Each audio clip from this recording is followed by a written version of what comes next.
Hi, this is Ernie Watts, and I'm here to help keep the music alive, to keep the music going within the pocket with the brothers. All right, we'll go with that.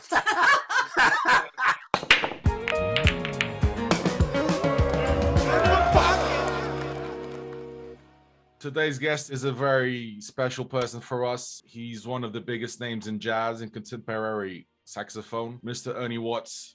Kind of. Thank you. Yeah, it's a pleasure to be here. Thank you very much. Ernie, I know when you were a kid, your mom gave you your first jazz album of Miles Davis called Kind of Blue. That's right.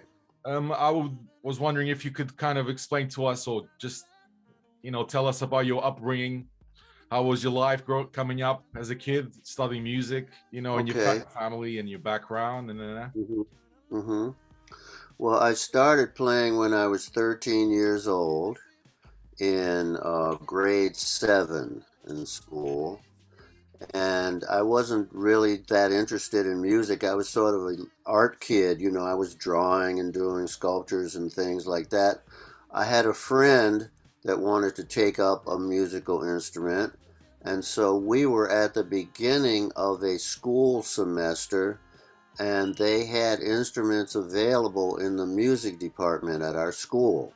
So I joined my friend one day at lunchtime, and we went by the music department, and he wanted a saxophone. He knew that he wanted to play the saxophone.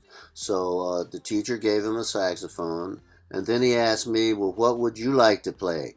And I had no idea, so I said trombone, because I must have seen the Glenn Miller story or something like that on TV, So the trombone looked like it would be fun because you make all the positions and stuff. So I figured, well, that could be fun. So what happened was the school music department was all out of trombones. So the teacher gave me a baritone saxophone. Okay. And that was because I was tall for my age, and he figured I could carry it in marching band. Marching band is a big tradition in the U.S. for music schools and music departments because of sports. So I started on the baritone saxophone. What happened was I played baritone for maybe 3 or 4 months, and then the school got an alto saxophone, and I was allowed to use the alto saxophone. I always tell a funny joke when I talk about this story. I tell everybody that I was carrying the baritone back and forth to school every day. One arm was my books, one arm was a saxophone, and the teacher realized that my right arm was about 4 inches longer than my left arm from carrying the saxophone. And so he gave me the smaller saxophone, which was the alto. Okay. So I started studying saxophone, and our school did not have a jazz department. So I started studying the classical saxophone, the regular things that you learn in school, those exercises and all of those things. And I started working on those, and I started growing pretty fast. I started learning pretty fast. So my teacher recommended me to take private saxophone lessons. So I started studying classical saxophone privately, but at the same time, I started to listen to jazz on recordings, right? I had a neighbor that had a great jazz collection. He would hear me practicing. The house that I grew up in was like they call them townhouses now. We used to call them row houses in that part of the country. So my neighbor's house was connected to our house. So he could hear me practicing. So he started lending me records. And so I started listening to different people. The first saxophone player I remember listening to that I could play with was Paul Desmond. Paul Desmond was with Dave Brubeck's group, his first group. So I started listening to him, and I could play what he was playing by ear, right? So I could play those things. And I said, wow, I like this jazz thing. I think I can do this. So I started doing that. My family were working people. My dad worked for Chrysler. He worked in a car factory. My mom, she was just a family mom, and they didn't know anything about music. The only stuff they knew about music was what was on the radio. And what was on the radio when I was a kid, and this would be 1958, 1957, around that time, it was stuff like, well, it was Elvis, of course, it was Little Richard. Yeah, yeah. There was a band that had a saxophone player, Bill Haley and the Comets. They Okay. had a saxophone player. There was a saxophone player that used to play on all of the R&B things. His name was King Curtis. He was very well known at that time. Yeah, yeah. The only instrumental hit, the only instrumental saxophone music that was primary instrumental at that time was Earl Bostic. And Okay. Earl Bostic was a very famous saxophonist, and he had a hit on Flamingo, and I used to hear that on the radio. And so I started playing by ear jazz and improvising, but I was still studying classical music, learning how to read, learning how to play in tune, Hmm. learning how to play the saxophone, what would you would call correctly, technically. Uh, at that time, my mother and dad didn't know, but they knew I was interested, so she wanted to help. So she joined the Columbia Record Club, and she bought me a record player. She bought me a little record player from this big company called Sears. And Okay. they had a Sears Roebuck. They had a big catalog thing. She ordered a record player for me out of the catalog, and it was stereo. It was 33 and a thirds then. So this was a stereo record player where the record player was a box that sat here, and then you took the speaker off the front of the box and you set that over here so you could hear the two channels, and it was stereo, right? Okay. Yeah, And yeah. at that time, in 1958, 59, that was a giant gimmick in the United States, stereophonic sound, Yeah, yeah, yeah. right? I can Yeah, imagine. and they had all of that stuff. Oh, and you can hear the music go from this speaker to this speaker, and you hear the parts change, and it was a big deal. So that High was, tech, high tech. yeah, really high tech for that day, serious stuff. So anyway, she got me this little record player. She joined the Columbia Record Club, right? And the Columbia Record Club, when you join, the first record they give you is free, Hmm. because it might be something that they are promoting at that time. She knew that I was playing an instrument and I wanted to hear saxophone players. So she got the free record that year, and it was kind of blue. Yeah. And so you know the story of Kind of Blue. It's turned out to be one of the great classic jazz Oh, records yeah, of yeah. all time. Definitely. Yeah. So I heard everybody on that record, right? I heard Cannonball Adderley, Miles, Hmm. Bill Evans, Wynton Kelly, Paul Chambers played bass, and Jimmy Cobb played drums. And the tenor player was John Coltrane. Yeah. And I heard everybody play, and for me, I didn't know about chords, I didn't know about any of that, but I could feel this what was in this music, and it sounded to me like everybody was playing a specific kind of vocabulary, Yeah. jazz vocabulary. The way jazz people play various things. We call that our vocabulary. That's our language, right? Yeah. So I heard everybody, and then I heard John Coltrane, and he played totally differently, but it still worked with all the other guys. But he played different. And so for my ear, it sounded like he was playing in another key. He was Okay. playing in a different from a different place, you know? And so from that point on, I wanted to play in the other key. I Okay. always wanted to play in the different key, you Yeah, know. yeah, So that yeah. so that's how I started. That was the beginning of my journey, So he John. was coming from a different harmonic perspective, right? Yeah, from a different harmonic perspective, a different melodic perspective also. Yeah. But still working and still being in balance with all of the other music. You know, it wasn't like he was playing stuff that was crazy. It Mhm. was working. It was beautiful. It was melodic, but it was just from a different angle.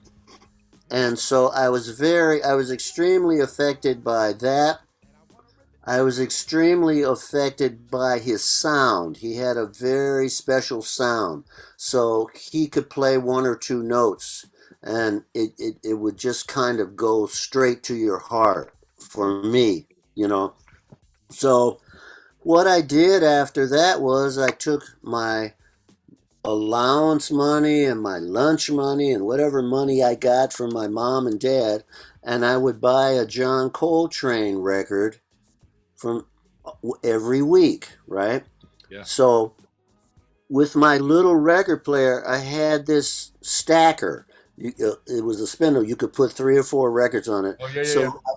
So I would put two or three records on my record player every night and turn it down low, and I go to sleep every night Oh listening yeah, to yeah, yeah. listening to Coltrane. So what I did was I taught myself to hear that way Yeah. melodically. I taught myself to hear that way as far as intervals went and that kind of thing. So Well, I it got spent, into your psyche. I can imagine if you would fall asleep with it.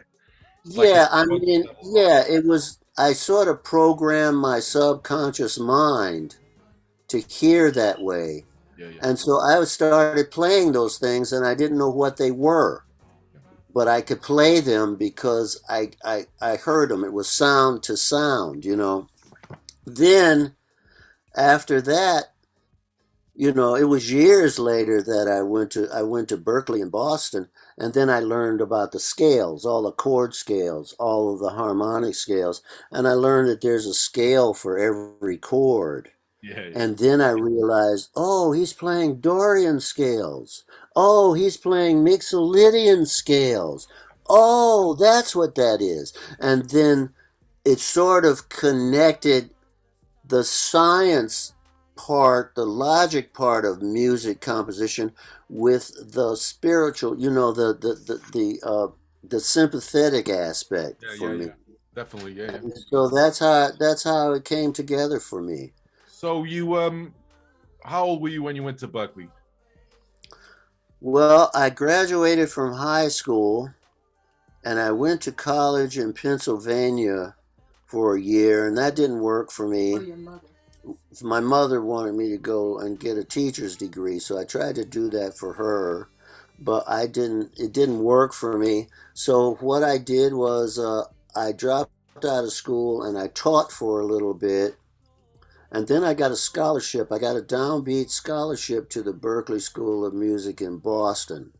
So that's when I went to Boston, and I must have been about 18 or 19 then. Yeah, I was there for about a year and a half, and then I was asked to join Buddy Rich's band in 1967, 66, around then.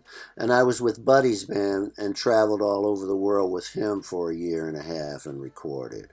Yeah, that's what I was going to ask because I knew you had gone to Berkeley. I didn't know that it was through Berkeley for the fact you being there that you hooked up with the Buddy Rich Big Band, which makes sense because he was notorious for picking up kids from, I think I was probably the first college kid that he picked up out of Berkeley.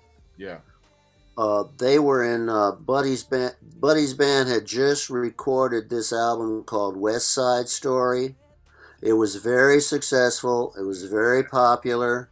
He was traveling, and he got to Boston. He got to outside Boston at this place called Lenny's on the Turnpike, and it was a big club there in Massachusetts.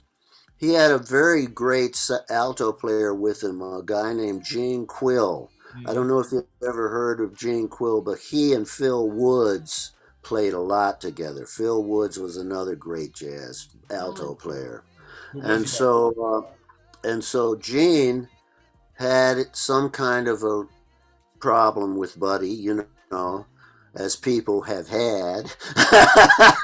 And he quit the band and he went back to New York. Yeah. So Buddy's band was short a saxophone player. They needed a saxophone player. And so Buddy's band manager called the Berkeley School and talked to Phil Wilson, who was a great trombone player who had been with Woody Herman. Okay. Phil was just starting to teach at Berkeley, and I was playing in one of Phil's bands. So Phil Wilson recommended me to go out with Buddy until the band got from Boston down to New York, where they would get a real saxophone player, you know. Okay. So I ended up with Buddy for like almost 2 years. So I guess they never got a real saxophone player. I know that Buddy Rich and my because we're all fans of, well, you're fans and we're fans of obviously your Buddy Rich. My dad is a huge fan of Buddy Rich. That's how we all know Buddy Rich and his music. Right. Right. And my older brother George, he's also a drummer and a piano player, singer. He said that you're actually one of Buddy Rich's favorite saxophone players, I think, from that time. So that means a lot Yeah. coming from a guy like, whether who he was as a person or not, or how he Right. was, you know, he was who he was. He was like, I mean, what's your He was. what's your opinion on Buddy Rich? I think that he was technically the best drummer ever. As far as his clarity of technique and the things that he did and his spontaneity, he was incredible. He was the best. And anybody that you talk to that knows drums and knows about that, they would probably say that. And we used to play every night, and it was incredible. But, while you were doing it, it was your work, it was what you were doing. I didn't recognize how amazing it was until I saw some of these YouTubes that we did. It was an incredibly tight band, Oh yeah, yeah, yeah. really tight. And Buddy was a special kind of person. He was a child genius.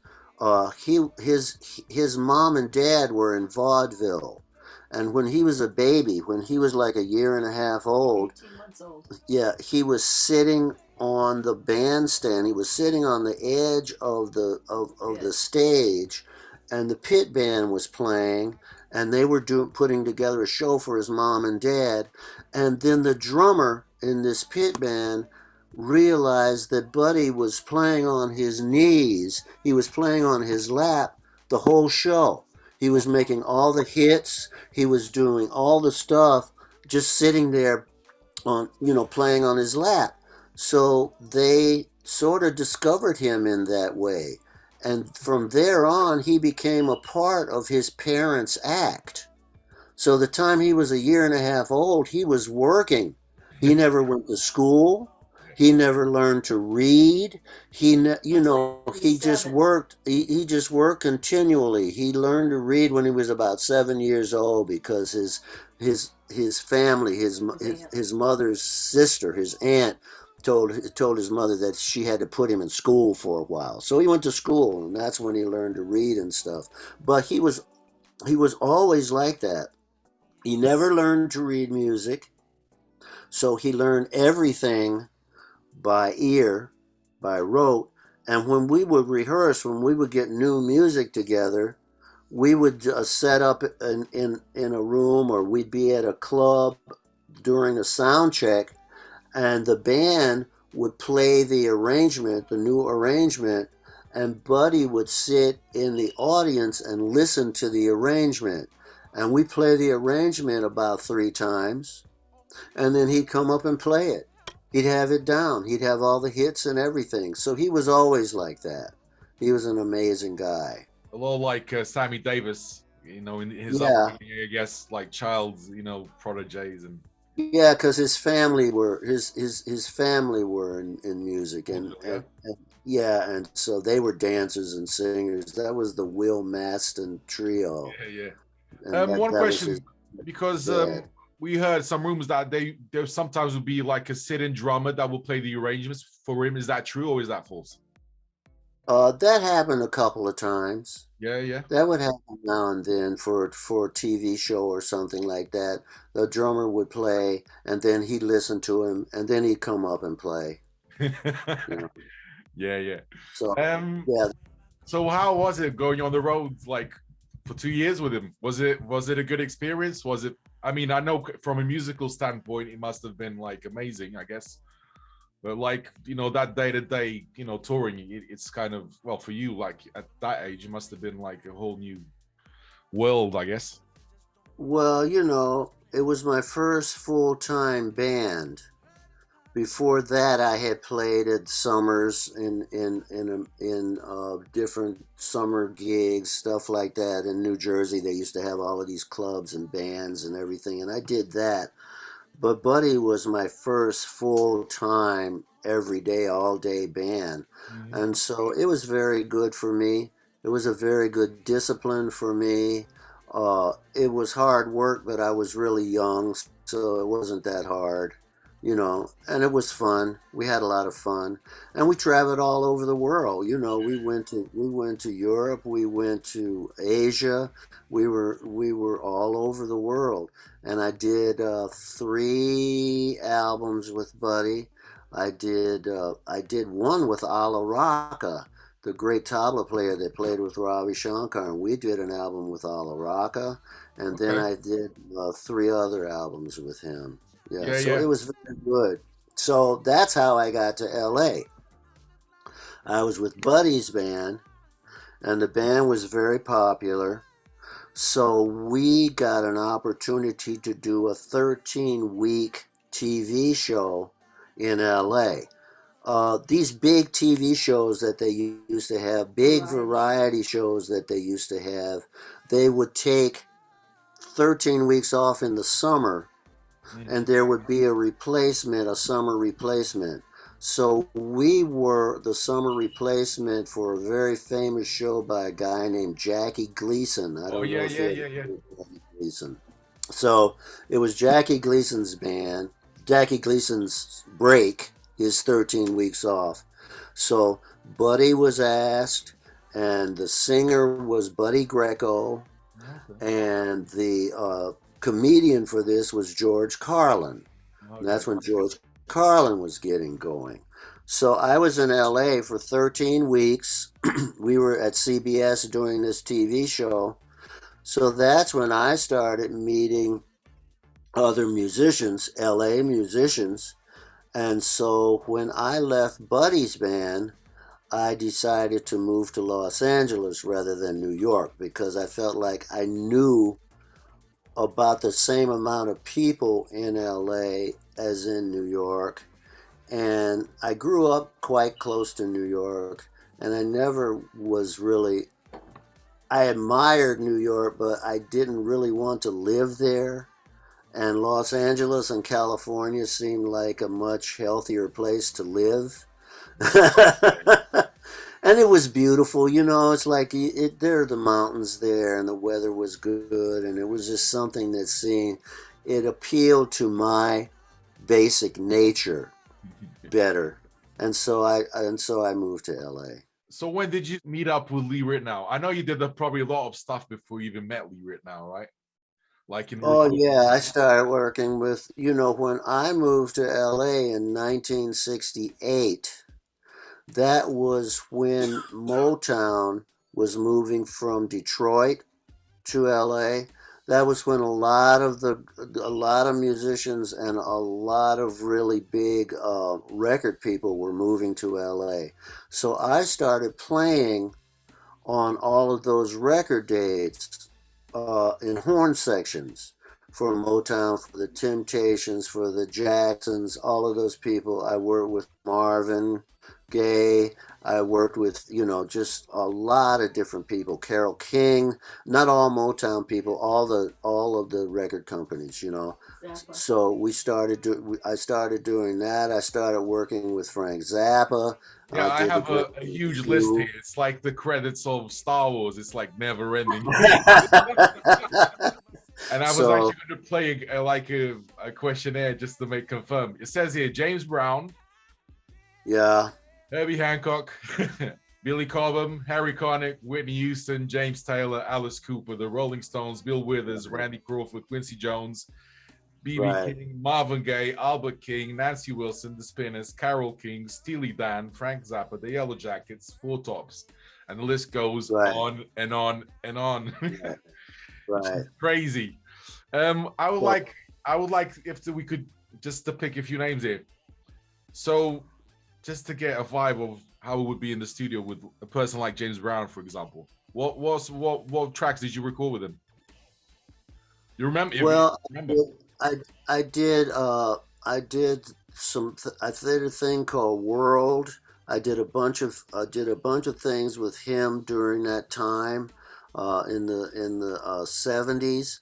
We did a thing that was incredible with I'll never forget this. I worked with Louis Bellson a lot. Okay, Louis was great, and James loved him, and he loved James. And James wanted to do an album with big band. He wanted to do an album with standards. Okay. So I started working when I first came to LA in 1968. I started working with Oliver Nelson. Oliver Nelson had just moved to LA from New York, and he was doing a lot of films and stuff. I did a State Department tour with Oliver for 4 months of Africa, West and Central Africa, Wow. with a 7-piece band. It was the band that was the size of the Blues and Abstract Truth band. That was a big hit. That was a big hit of his. We did that music. We came back to L.A. and I started doing films and stuff with Oliver. And so Louis Bellson, James Brown, and Oliver Nelson wrote all the charts to these things, and it was called Soul on Top.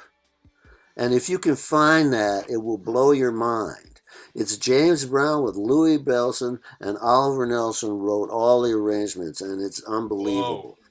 So I That's did a lot of those. It was pretty incredible.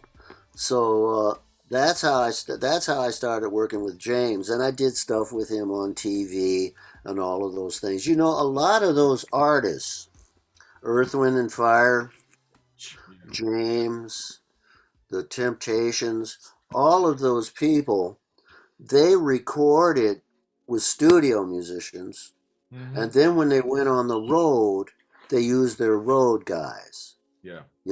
So I did hundreds of dates with all of these people because they wanted everything to be absolutely right Yeah. the first or second time. Usually when you did studio work, usually when we did these things, orchestra things, band things, group things, you play the arrangement once, make sure that there's no copy errors, Yeah. and then they start recording. Yeah. you Yeah. know so most of these things are like the second or third take. Yeah. you Yeah. know so you have to really be on it. Yeah. Yeah. At that same time that I was working with Oliver and working with James and all of these people, the Tonight Show, which was a very famous TV show with Johnny Carson, they started coming to LA from New York for 2 or 3 weeks at a time, couple of times a year. Mm-hmm. So I started playing on the Tonight Show when it came to LA, before they moved there permanently in 1971. You know, I have, my life is like just this parade of miracles. I came to LA. I started doing dates and sessions and stuff, and then all of the TV stations, all of the ABC, NBC, all of these big TV companies, all of the movies, uh, Columbia, 20th Century Fox, all of these movies had full time staff orchestras. They had 80 guys on staff. Yeah, yeah. And so you were on contract for a 40-hour work week with at these orchestras. There were guys that did all of those films. They did all of that stuff from Fox and Warner Brothers. They were staff guys. And so I was asked to join staff at NBC at the last 2 or 3 years they had the staff orchestra, because all the staff orchestras went away. Yeah. So that's not there anymore. But I came on at NBC because one of their saxophone players, a guy named Gabe Baltazar, now he's another great alto player that played with Stan Kenton. Okay. He's Hawaiian. He went back to Hawaii to be the conductor of the Royal Hawaiian Band. Okay. So there was a hole. So there was a hole at NBC. There was a place at NBC where they needed another player. So they asked me to go on staff at NBC. So I was on staff at NBC for the last 2 years. They had staff there, and that's when I started doing the Tonight Show. Yeah. That's when I started doing, the Dean Martin show. Oh, really? The Dean Martin Yeah, show? all of that. Yeah, I did all of that stuff. Then I did stuff at CBS. I did the Sonny and Cher show in the 70s. The one with I did Sonny and Cher. I did Tony Orlando and Dawn. I did, who is it? Bobby Darin. Oh, I did all of these other shows, So it was like all of this stuff was going on at the same time. And then on Tuesday nights, yeah. every Tuesday, I go to the Baked Potato and I play with Lee. Wow. And then that was me, that was Lee, that was Abel Boreal, either Don Grusin or Dave Grusin. Patrice Rushen played sometimes, Yeah. John Guerin played, all of these people. So we play every Tuesday there. Then that got picked up, right? Yeah. Exactly. Yeah. The Japanese people came and they really liked the band. So what we ended up doing is going to Japan. And we started doing direct-to-disc recordings. You know about direct-to-disc? Yeah, We yeah. did 3 or 4 direct-to-disc recordings. And I think the Japanese people call the first album Gentle Thoughts. Mm-hmm. And then we did another one called Friendship. And Yeah. a couple more. Very difficult way to record direct-to-disc. Oh, yeah. Why? Why is that? Well, you can't make any mistakes, right? Oh, When okay. they record it, it's the needle drop, Yeah. and it's recording the whole side. Oh, yeah, So if you're doing 4 tunes on a side yeah. and you get to the third tune, yeah, we got to, we get to the third tune, and Harvey Mason would hit his bass drum, and then it would knock the lathe off of the machine, right? It would knock the needle off of the lathe, off of the machine. So that meant that we had to go back to the very beginning and record all 4 tunes. Yeah. Well, if there's anyone who could do that, is you guys. I'm sure. It was hard. It was hard, So that was quite an experience too. Let us just go back a bit, because I was going to ask you about Marvin Gaye. Do you have any? Because you had a funny story about James Brown. What about Marvin Gaye? Anything? Nothing negative. Something cool, because we're You know, Well, he was, all of the people that I worked with in whatever genre of music that they were in, they were all very authentic and they were all really, really into what they were doing. And so it was like that with Marvin. He had his own studio on Sunset Boulevard. A lot of people worked really late at night because they were really famous and they come out at night to work and stuff because there was nobody around, nobody following them. I did most of Frank Zappa's stuff in the middle of the night, yeah, and so it was like that with Marvin too. We go over and we'd work all night on things, and he was very, very creative, and he had a lot of great ideas. And then we just worked on different lines and patterns. Sometimes he would take a solo line that I played, and he'd make a vocal out of it too. yeah, So there was a lot of interaction in that way. I worked a few live concerts with him, and it was always great. It was always fun, and he was a really unique, good guy. Most all of these people were good, serious guys. A lot of times you hear about other aspects of their nature, but basically, they just were really good people. They wanted to do their work. They were very devoted to their work. And so that was where I was coming in. I always came in from the music side, yeah. you know. They actually say Yeah. I read something about him. He used to be quite afraid of performing live. I don't know if that's kind of a Yeah, he was kind of exaggeration. shy. Yeah. A lot of those people were kind of shy, you know. What about Dean Martin? You got to tell me about Dean Martin. Well, he was with Sinatra and all those guys. I worked with Sinatra. I worked with Tony Bennett, with Buddy's band. We used to go to Las Vegas and we'd spend a week or 2 weeks at the Sands. Or we'd spend a week or two weeks at Caesar's Palace. There was all this stuff going on in the 70s. It was like in Las Vegas. I would go to Las Vegas, and Count Basie's band was there working. Woody Herman's band was there working. We would be there with Buddy's band. There'd be 3 or 4 bands in town. Yeah, So everybody hung out, everybody played together. Uh, and all of that was an incredible time. And the thing is, when you're young and you're working, you're just working. You're just working all the time, and you don't even think of it as being some sort of a golden age, you yeah. know. I can imagine. Yeah, But now it's all gone. yeah, You know, there were guys that did bands. You used to be able to be a musician, right? You could play fourth trumpet with Duke Ellington for 30 years. You could have a career playing a part in one of these bands. yeah.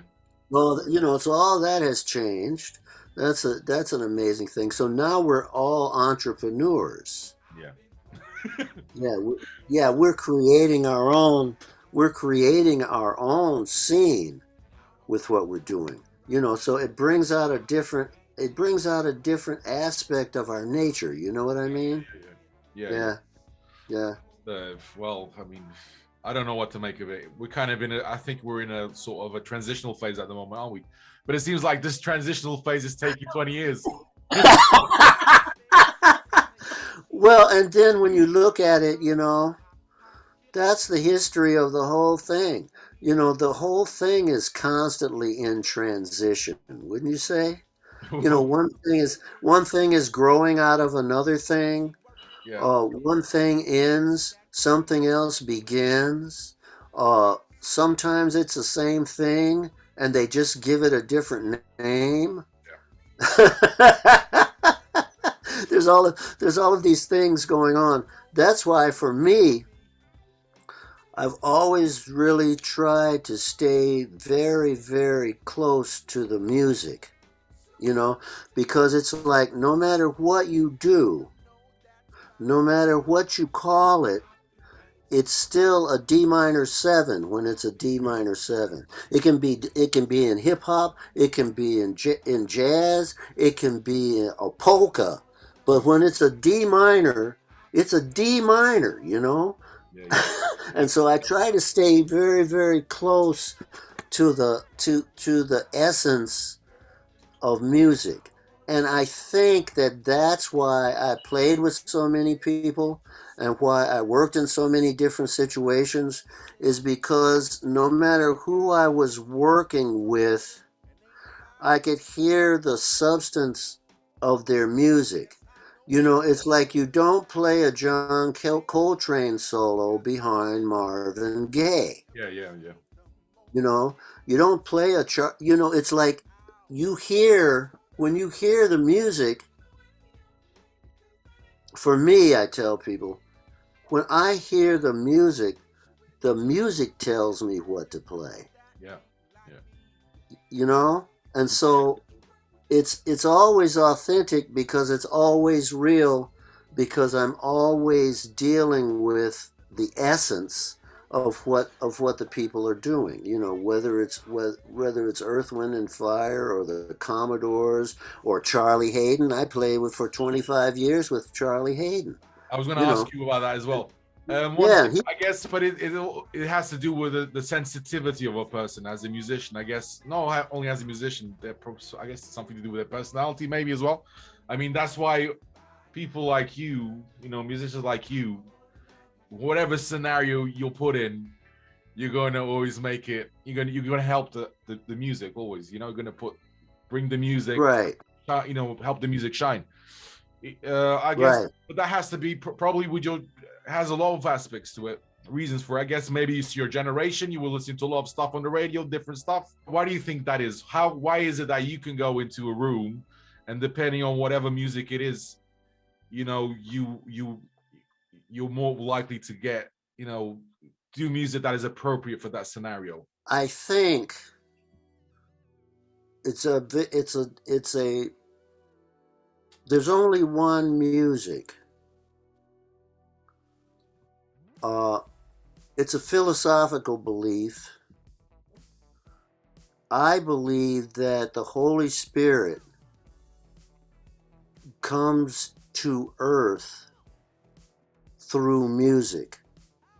And and I believe that that's one of the ways that spirit works to make the earth a more beautiful place and to keep things together. There's all of this darkness and there's all of this negativity, and music is one of the things that helps balance all of that. You talk about the universal energy, negative, positive. You talk about yin and yang. You talk about all of these things that are this balance, this wheel of balance, a light time, a dark time, this generation, that generation. So what's happening is it's like the ocean. There's an ebb and flow. The tide comes in, the tide goes out. Uh, it's like that. I call it the wheel of time, you Mhm. know. And there's a balance, believe it or not. Yeah, Believe it or not, in this time that we are living in, there's a balance. We're just at a certain place on the time swing now. You know what I mean? yeah, yeah, yeah, And yeah. I really feel that things evolve in that way. And I believe that we're at a point, that we're at a tipping point where we come from a period of darkness Yeah. back to another period of light. I believe that music is a very, very strong part of helping make that energy tip. Yeah. You know? And so that's why I say that all of these musics, all of these things are part of the same energy, you know? Yeah, And you can hear that in these people's music, you know? You can hear it in the lyrics they write. You can hear it in all aspects of the music. There's anger, you know, you can hear anger too. But then it seems like people that come from anger, at a certain point they start to it starts to mellow out for them too, yeah, you know. And so that's why I feel like I can go in, listen to somebody's music, and perform on an authentic level. It's because I can hear the light that's in there, yeah, yeah, and I feel myself as a part of that, and so I want to contribute to that. And I think that's what people hear when they hear me play, or when they hear me in a situation with other people that are doing different things. I think that when they hear my sound, they can hear this thing that I feel the same way as the person that I listened to and was so affected by. When I was 13 years old, I heard John Coltrane play on Kind of Blue, and I heard something in his sound that touched me very deeply. yeah, And I wanted to do that. I yeah. wanted to find that. I wanted to touch that. So Well, I think that's why. that's a very It's, great. it's philosophy. That's my philosophy. Very deep, but it's very poignant. Well, while we're talking, I guess we're talking about energy and and the fact that you can kind of go from one style to another. I would like to talk about Djavan, the Brazilian artist. I know you recorded Right, on two of his albums. right, We live in Portugal, right? I don't know if you guys know this. We're half English, Portuguese, and right. I know the Americans. They had this flux of of Brazilian culture during the Hmm. '60s with Jobim, and then up until the '80s, Ivan Right, Javan, and I know I have every album of Javan. He's probably one of uh-huh. my idols. Right, right, And I know for a fact that he recorded on two of his biggest selling ballads, right? Which right, is Petala and the Esquinas. right. Could you tell us a little bit about that whole, being in the studio with those guys? I know one of the albums was produced by Ronnie Foster, the other one was by David Foster. Right. And how did that come about? Who called you? Did you hang out with Djavan? Because he's a very big star in this country as Right. well. Right. Well, yeah, I hung out with him. We had a good time. We talked about music. We played music together. So that was a part of my coming to that music. Uh, and it was also the thing that we talked about. You know, I was in the studio. I had my headphones on. We talked. And then I listened to the music, and then I could hear what the music was. Yeah, You know, I could hear what I should do. You know, and that's how that came about. Luz, which means light in English. Hmm. It was his first album that he recorded in the. Well, he had done a few albums in Brazil, but then he decided to Right. go record in Los Angeles. That's right. Yeah. So, and what do you think about you know the, the fact that you musicians from America do tend to appreciate very much this Brazilian culture, the bossa nova, and the from Ivan Lins, Javan. It's That's I right. know it's probably from a very there are similarities between jazz and this harmonic structure. American and both Brazilian. There's a similarity. What Right. does Brazilian music mean to you? I mean, Well, I think to me there is the rhythmic perception, which is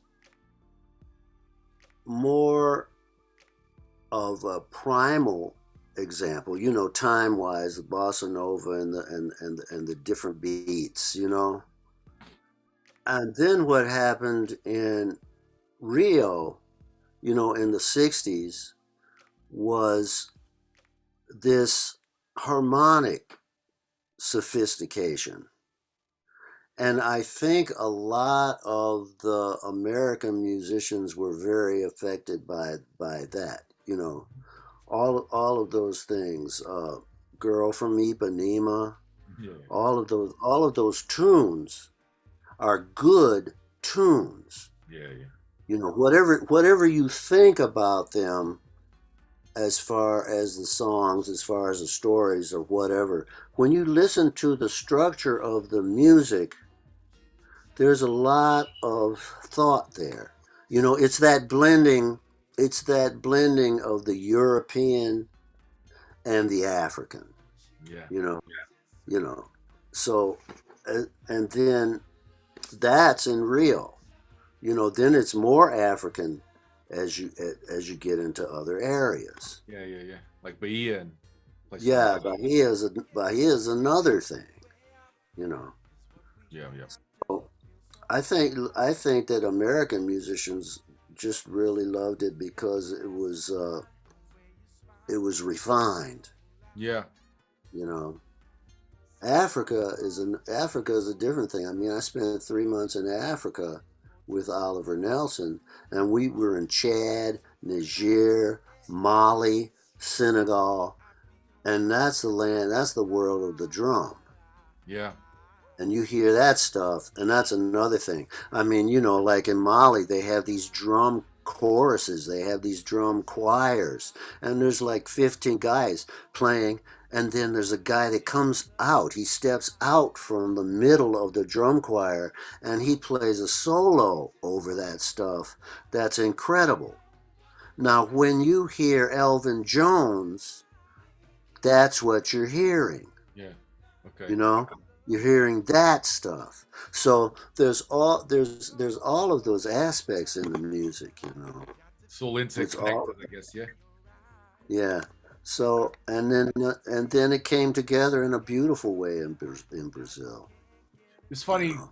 you saying that you went to Africa with Oliver Nelson is like for me it's like such a random image, Oliver Nelson, Ernie Watts in Africa touring for 3 months. But it's Yeah. well, man, fantastic. I would like to talk about two. I think they were full-on tours. One you did with Michael Brecker, Stanley Sorrentine, and Bill Evans. That's right. That came about. That was part of a tour. In Japan, every year they used to have a tour, a jazz tour in the summers called Live Under the Sky. Mm-hmm.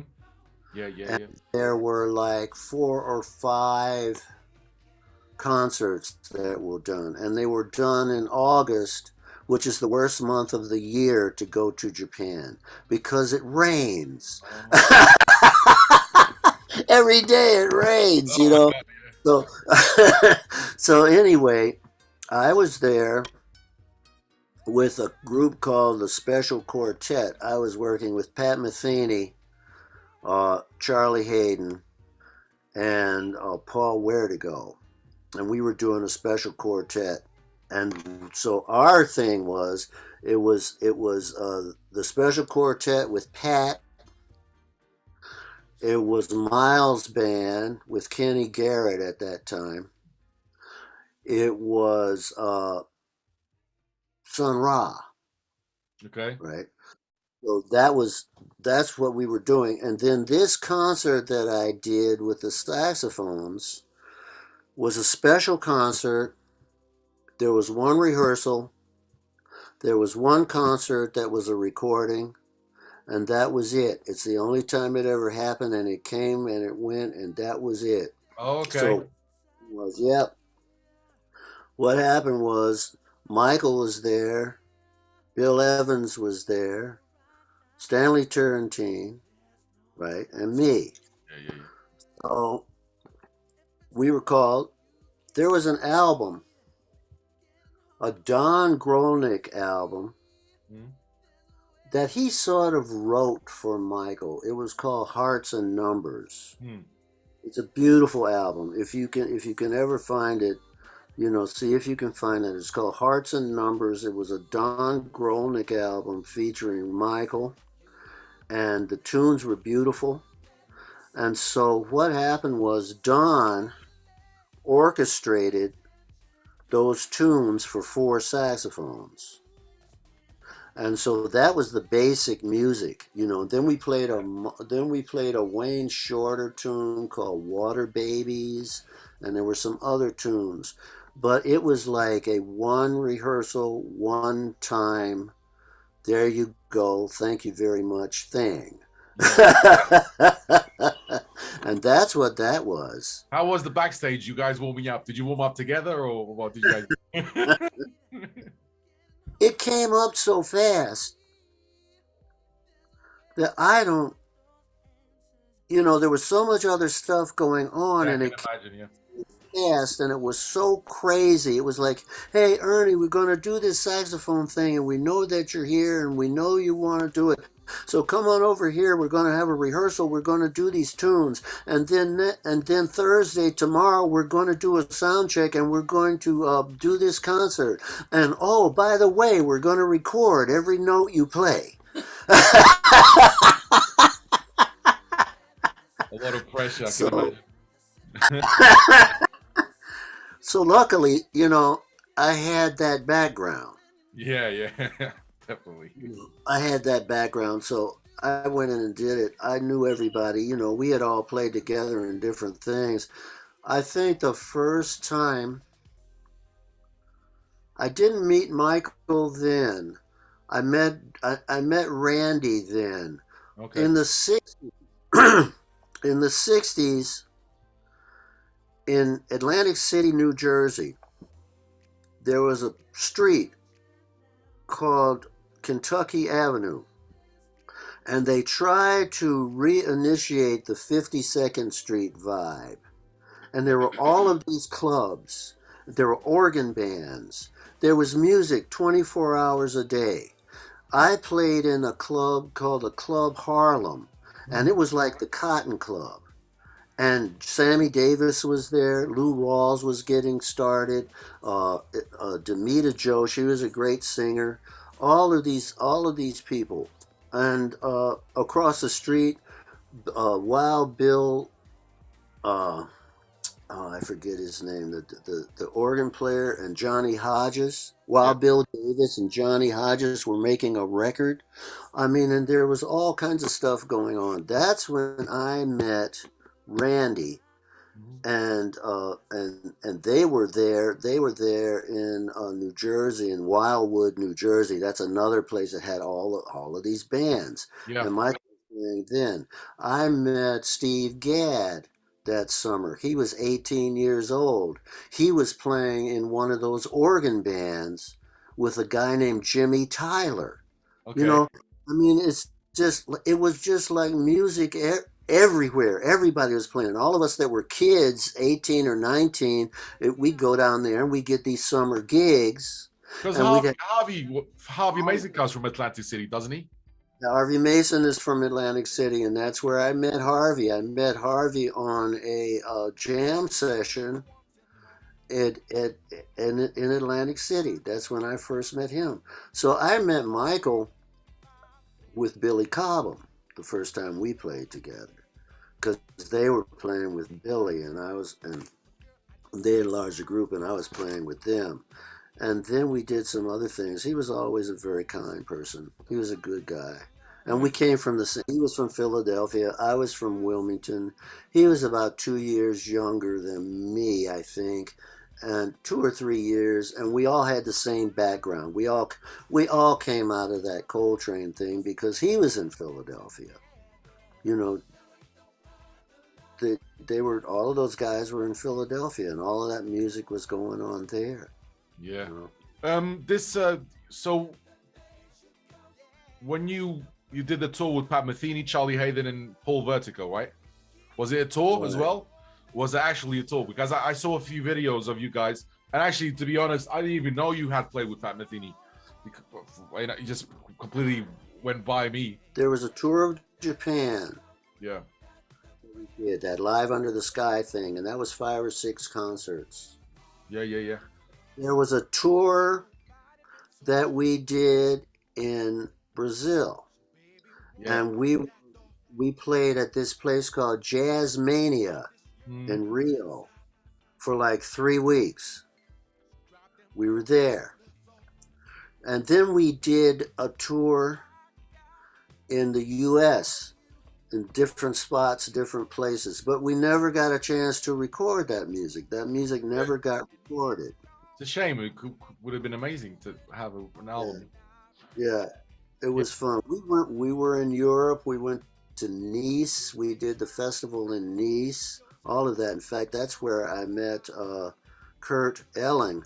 Oh, yeah. In Nice, and he was getting started. It was his first tour.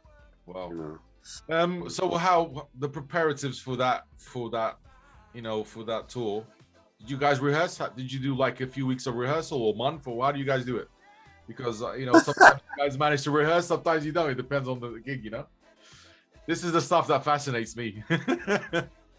Never any rehearsals. Okay. Yeah. The only rehearsals are somebody brings a new tune and you play it at the sound check. Yeah. Goes into the gig. That's it. Charlie Hayden, I was with Charlie Hayden for 25 years. We did concerts with string sections. We did concerts all over the world.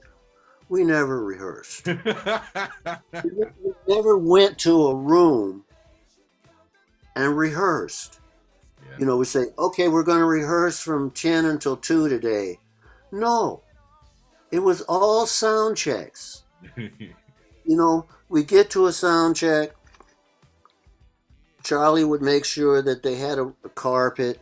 He had tinnitus for a while, so he was in a fiberglass booth. Oh yeah, plexiglass booth for like 5 years because he had tinnitus. Oh my God! Yeah. Yeah. So here, I used to call the band Alone Together. So then he'd bring a tune, or one of us would bring a tune, and then we'd rehearse it, and then that would be that. We'd get a couple of new tunes every day, like that. And so that's the way that always worked. It was always at sound checks. Yeah. What about, because there's this big DVD that you did with Lee Ritenour, live at the Coconut Grove? Yeah. What about that? Yeah. You guys had to rehearse for that, right? No? Yeah, we rehearse for that. Lee does rehearse. Lee likes to rehearse. It's good. I like to rehearse. Yeah. I like to have as much information as I can at all times because there's so many ways that you can do a particular thing. It's nice to have a chance to study. I like to study because I like to see what all the possibilities are harmonically. Yeah. Different ways to do things. So yeah, we rehearsed for the Coconut Grove. Well, I can imagine, because they also had so many guests. We had about 5 or 6 guests. And then you would come on, and then you go off, and then someone else. It's a lot of things that have to be prepared. It's an amazing concert. I mean, I always go back to it. It's really good. So tell us about your touring. I know you've been touring all summer, last summer. You're going to go back to touring soon, right? Well, we're waiting for the COVID thing to figure out what the COVID thing is doing. Yeah. I haven't been back to Europe yet. Or anywhere out of the States. Or out of the States since, 2019. That's right. Yeah. The last thing I did was in the Virgin Islands. I was on a tour there with my friend Corky Siegel. That was 2020. That was. The The beginning. Yeah, the beginning. Yeah. And so I'm started working again. I'm doing some concerts of my own. I'm doing some things with some other people. I just talked to Don Grusin. We're going to be putting something together. I'm trying to get back to Europe because I've done a lot of things there. I have a group there. Yeah, We've yeah. done like a lot of recordings there. I'm just waiting until it's okay. Right now, what Patricia and I are doing is when we travel in the States, we travel on the train. Oh You yeah, know, yeah. take the train, Get a little and then room. we get a little we get a little room, and so that helps, and we're driving and doing things that way. So we're getting back to it. I have a thing this weekend coming up at the Baked Potato. Oh yeah. Wow. Yeah, I've been playing at the Baked Potato since like 1972. And it's incredible because I go back there and all the pictures and all the posters of all the bands are still there. Yeah, You that's know, amazing. Yeah. it's like time traveling. You We know, want to go. We want to come over soon, and we want to definitely. Well, we would like to hang out with you guys if that'd possible. be good. I'm sure things will come back. Things will happen. I mean, it would be great if you guys could come over to Europe to play. Yeah, well, we can't wait to get back. It's just a matter of how. It's a matter of how and when. Anyway, Yeah. Ernie, I think we can, say we've done a great interview. We've been here over an hour, and I Oh, love all the info between you and Patricia, helping out, giving all the details. oh I yeah. hope we could repeat this in a few months, maybe in a year. Give you some time to do all the stuff you need to do. Yeah, maybe between now and then we'll actually have an opportunity to see you too. Yeah, well, we live in Portugal, Lisbon. So whenever you guys want to take a holiday, get a plane, come over. We'll show you around. Have you ever been to Portugal? Yeah. Yeah, well, I worked years ago, and I think he's still with us. Do you know Miguel Braga? Yeah, yeah, yeah, yeah, yeah. Well, I don't know him personally, but I know perfectly who he is. Yeah, and we played together, and we were in Porto. yeah, Porto, Porto, yeah, and yeah, yeah. yeah, all over. It's a huge honor, and you're such a nice couple, and you're lovely. And thanks for calling me yesterday. And we Thank- let's keep in touch. Cool, Ernie. One last request. Could you just repeat this phrase for us? Sure. Okay. Patricia, you can stay there. No problem. Okay. Hey, I'm Ernie Watts, keeping the music alive, and you're watching In the Pocket with the Brothers. Okay. Ready? Well, there's Patricia. So it's Ernie and Patricia Watts, and we're here keeping the music alive, working on our music all the time to make the world a better place, a more lovely place. And it was such a pleasure to be here with In the Pocket with the Brothers. Yay. Is that good? Amazing. I mean, it's been an absolute pleasure. It's been like a dream of ours. It took a while for us to make it happen, but it's definitely a huge moment for us. Beautiful. Anyway, guys, such a pleasure. All right. Yep. Thank you, Rico.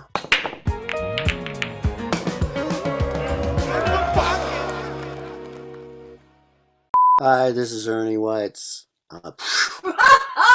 Take 3.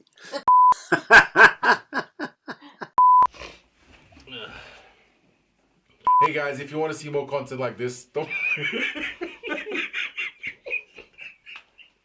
Hi guys, if you enjoyed this video, don't forget to like and subscribe to our channel. So, yeah, there you go. Hey guys, if you subscribe to this channel, okay.